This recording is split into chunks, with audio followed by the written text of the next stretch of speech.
نبی اکرم صلی اللہ علیہ وآلہ وسلم کا ارشاد ہے من رآ ہلال ذی الحجہ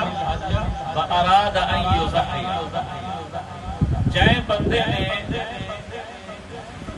این ذی الحج دا چادر نچے یعنی ان کی زندگی چادر کھڑ گئے